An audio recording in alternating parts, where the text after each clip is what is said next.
real-life barber in West Philadelphia. The barber, Robert Woody Woodward, starred in a similar film last year by producer Ron Strobel. The film's director showed us the final cut and invited us to a discussion of the picture at Temple University. Here we go. This is the version that Kevin wants. If you see no color, then there's no reason to be racist. If you wasn't white, you just wasn't right.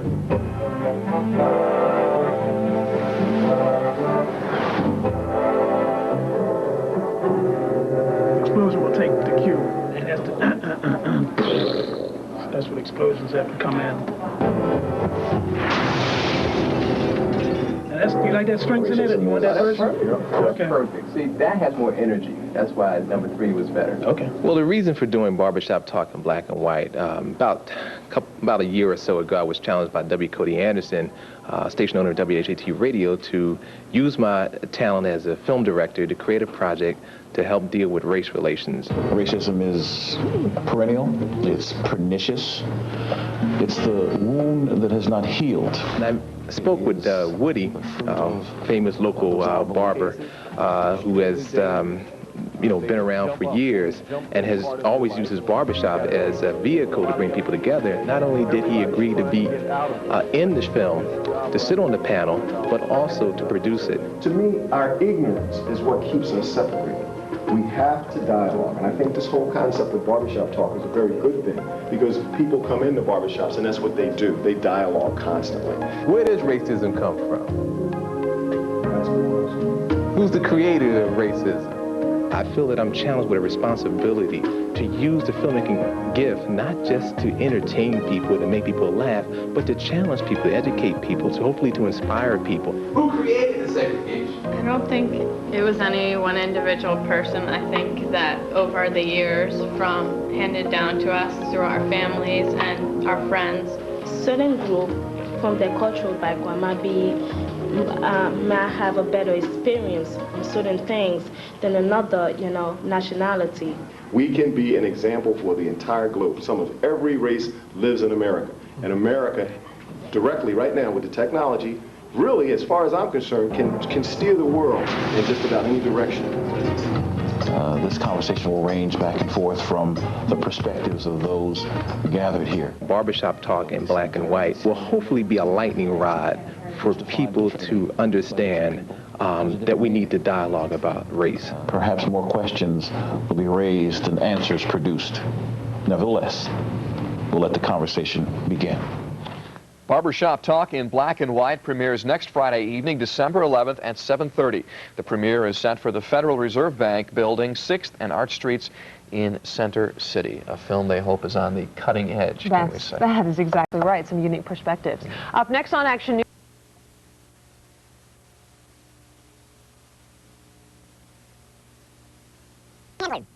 A local filmmaker has written a documentary on the life of a man who became a community activist after turning his life around. The film is called The Man and His Mission, the Sylvester Otley story. It was written and directed by Kevin Sheaff, and both men join me now. Thank you so much for being here. Pleasure to be here. Kevin, I know you took over this project after it was already underway, but there certainly must have been something about the life of Dr. Otley that motivated you to complete the project. They told me how he grew up in the South during the 1920s in the height of Jim Crow, where it was difficult enough to be black and law-abiding and survive, let alone lead a life of crime. And when I listened to that story, I was captivated. I mean, I was blown away, and I said, this is something I want to be involved in. And you successfully completed the project. Successfully completed and debuted it in Philafilm. All right.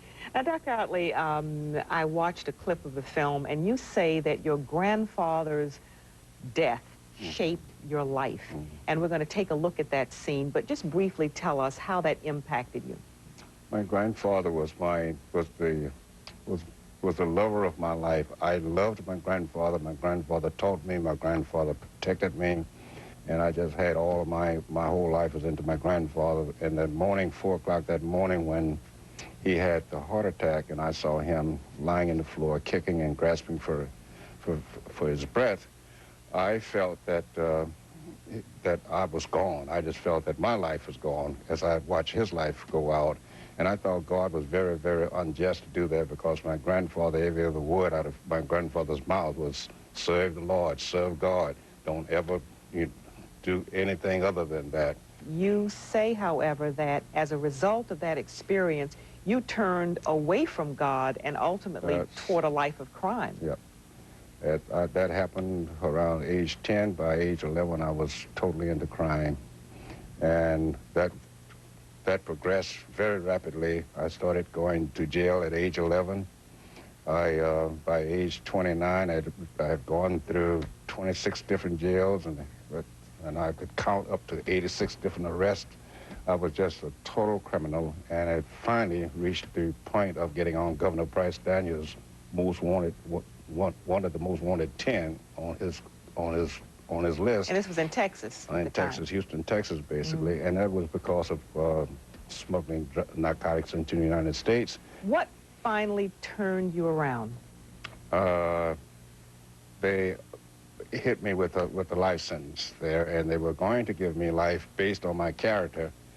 And my lawyer worked with them for a couple of years and worked it down to the 10 years that I finally went away with. And during that period of 18 to 20 months that they were working on this thing, that was a process that helped me to shake out of my street slickness and to put you on the right track. And of course, you now are the founder and head of an organization called Self Inc., right, which also helps to turn lives around of people who've been headed in the wrong direction. All right, Kevin, last question for you. What do you hope your film will accomplish, the message there, and who do you hope will see your film? I think that people can look at that and see hope in their own life, you know, and I think that it's going to reach, I think that it's a core message that's universal, whether it's white, black, or whatever. All right. Well, thank you both very much for joining me, and good luck to both of you. Thank you. And that's a wrap for this week. I'm Eleanor Jean Henley. We'll see you next Saturday and Sunday morning. Now we head back to the news desk as Eyewitness News continues. EJ.